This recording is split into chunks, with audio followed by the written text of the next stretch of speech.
முதலமைச்சர் மு.க.ஸ்டாலின் தலைமையில் கூட்டமானது தற்போது நடைபெற்று வருகிறது. அண்மை செய்தியாக பார்த்து வருகிறோம். முதலமைச்சர் மு.க.ஸ்டாலின் தலைமையில் மாநில திட்டக்குழுவின் 5வது கூட்டம் தற்சமயம் நடைபெற்று வருகிறது. முதலமைச்சர் மு.க.ஸ்டாலின் தலைமையில் மாநில திட்டக்குழுவின் 5வது கூட்டம் தற்போது நடைபெற்று வருகிறது. அண்மை செய்தியாக பார்த்து வருகிறோம். பாரிகார்த்திக், வணக்கம். இது குறித்தான முழு விவரங்கள். வணக்கம். தமிழ்நாடு அரசின் மாநில திட்டக்குழு கூட்டம் தற்போது நடைபெற்று வருகிறது. தமிழ்நாடு முதலமைச்சரும் மாநில திட்டக்குழு தலைவருமான முதலமைச்சர் திரு மு.க.ஸ்டாலின் அவர்கள் தலைமையில் தற்போது தலைமைச் செயலகத்தில் இந்த கூட்டமானது நடைபெற்று வருகிறது. இந்த கூட்டத்தை பொறுத்தவரைக்கும் திமுக ஆட்சி அமைந்து 5வது கூட்டமாக இந்த கூட்டம் நடைபெற்று வருகிறது.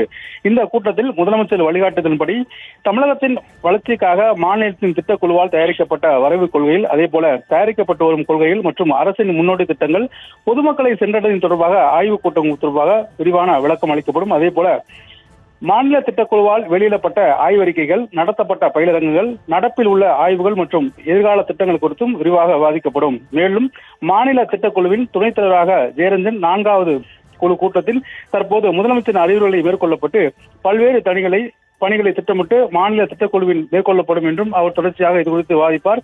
மேலும் தற்போது தயார் செய்யப்பட்ட கொள்கையின் அடிப்படையில் கலை, கலாச்சாரம் மற்றும் தமிழ்மொழி, கொள்கை நீர் பெருக்கத்திற்கான கொள்கை, மேலும் வேலைவாய்ப்பு கொள்கை, கழிவுநீர் மேலாண்மை மற்றும் நிலையான நில பயன்பாட்டு கொள்கை, நாய்களை கட்டுப்படுவதற்கான கொள்கை, அதே போல வேலைவாய்ப்பு தொடர்பாகவும், மேலும் ஒழுங்குமுறைக்கான கொள்கை, வீட்டு வசதி கொள்கை உள்ளிட்ட பல்வேறு கொள்கையின் அடிப்படையில் இந்த கூட்டமானது விவாதிக்கப்படும். கிட்டத்தட்ட இந்த கூட்டமானது 5வது கூட்டமாக நடைபெறும்.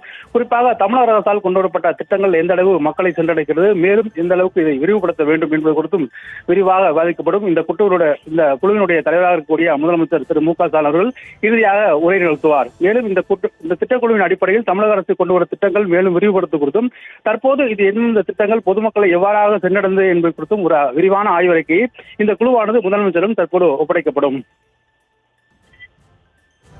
விவரங்களை வழங்கியமைக்கு நன்றி பாரிகார்த்திக். செய்திகளை உடனுக்குடனும் துல்லியமாகவும் தெரிந்து கொள்ள சப்ஸ்கிரைப் பண்ணுங்க.